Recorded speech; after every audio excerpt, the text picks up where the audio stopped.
Bonjour. Alors, je vous ai souvent parlé de la lecture spirituelle des textes anciens, en particulier de la Bible, et vous vous êtes peut-être posé la question, oui, mais comment est-ce qu'on fait pour pas se tromper, pour pas errer dans ces interprétations? Alors, il y a plusieurs choses à remarquer. C'est d'abord que votre chemin spirituel est unique et que le texte va peut-être se manifester à vous d'une manière particulière.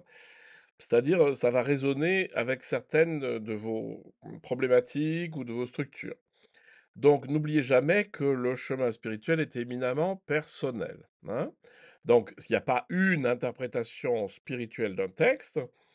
Par contre, il y a des structures générales, par exemple que Jésus représente Dieu, mais pas toujours, que les lieux sont à comprendre beaucoup plus comme des lieux intérieurs, et cetera. Donc, au bout d'un moment, vous allez assez vite comprendre les comment est-ce qu'on peut passer du texte tel qu'il est, dans son sens littéral, à un sens spirituel.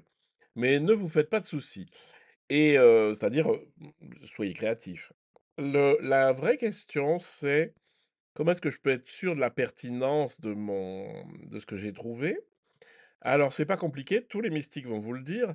C'est une fois que vous avez senti quelque chose, que ça s'est appliqué à vous, dans quel état ça vous laisse? Est-ce que ça vous laisse agité, avec des réflexions, avec mais oui, mais non, mais peut-être, mais quand même pas, et cetera? Ou est-ce que vous avez une espèce d'évidence et vous dites: ah oui, ça, c'est juste?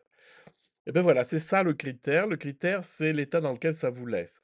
Si vous êtes apaisé avec un sentiment de c'est ça, c'est que c'est bon. Si vous êtes agité ou si vous vous durcissez, ça c'est plus tordu, c'est de se dire, «C'est comme ça et c'est pas autrement et il y a que moi qui ai raison».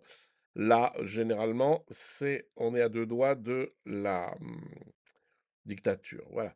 Donc, ce que je voulais vous dire, il y a certaines règles, qui permettent de lire un texte de manière spirituelle, mais il suffit que vous ayez vu 2 ou 3 vidéos sur, l'analyse de Marc pour avoir compris comment on pouvait mettre les choses en parallèle. Il n'y a pas de vrai et de faux.